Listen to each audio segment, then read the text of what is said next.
আমার ছেলের বুকে 3টা গুলি করছে, 3টা গুলি। ওমর আমি পর্যন্ত বলতে পারি না, কোনো সময় না, 1 সেকেন্ড লাগে আমি বলতে পারি না। তার একটা ব্লাড ডোনার সোসাইটি ছিল, সেটার কাজ করতো, পড়াশোনা করতো, ইংরেজি কোচিং করছে, অনর্গল ইংলিশে কথাবার্তা সে বলতে পারতো। সর্বদিক দিয়ে আমার ছেলে যেমন রূপে গুণে সর্বদিক দিয়ে আমার ছেলে পারদর্শী ছিল।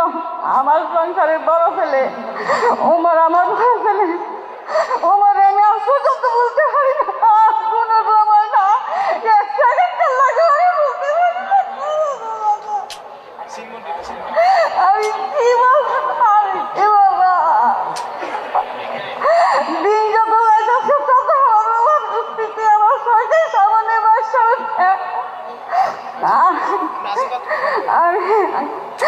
আমি সকলের কাছে আমার দাবি, আমার উমরের যে গুলি করে হত্যা করছে, শহীদ করছে, আমার উমরের এই খুনিরারে যাতে সরকারে আইনের আওতায় আনে, আইনে যাতে কঠোর শাস্তি দেয়, এবং এই ফেসিবাদী সরকার এর অর্ডারে আমার ছেলের এবং সকল ছেলেরা গুলি করছে বুকে।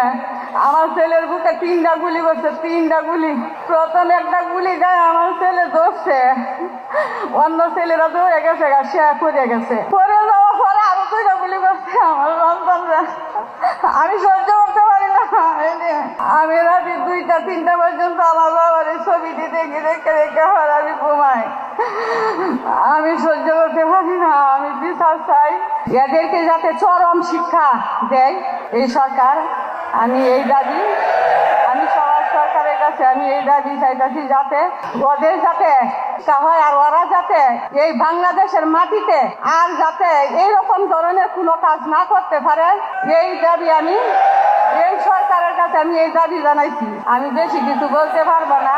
আফসার মাগফিরাত কামনা করি, আপনারা সকলেই দোয়া করবেন আমার উমর ফারুকের জন্য, এবং যারা শহীদ হয়েছে সকলের জন্য আপনারা দোয়া করবেন। যারা হাসপাতালে মৃত্যু সজ্জায় পাঞ্জা খেলতেছে তাদের জন্য আমার দোয়া রইল।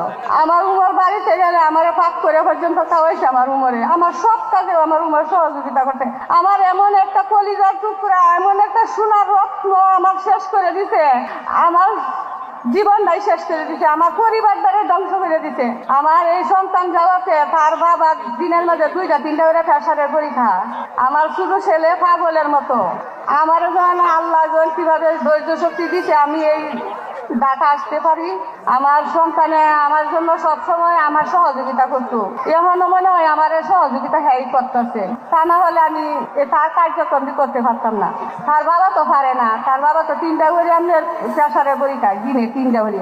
এই পরিস্থিতিতে আমার সংসারটার মাঝে এই পরিস্থিতি চলতেছে।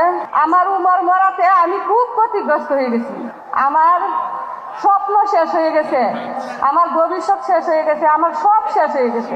এই জন্য আমি এই সরকারের কাছে আমার উমর হত্যার বিচার চাই।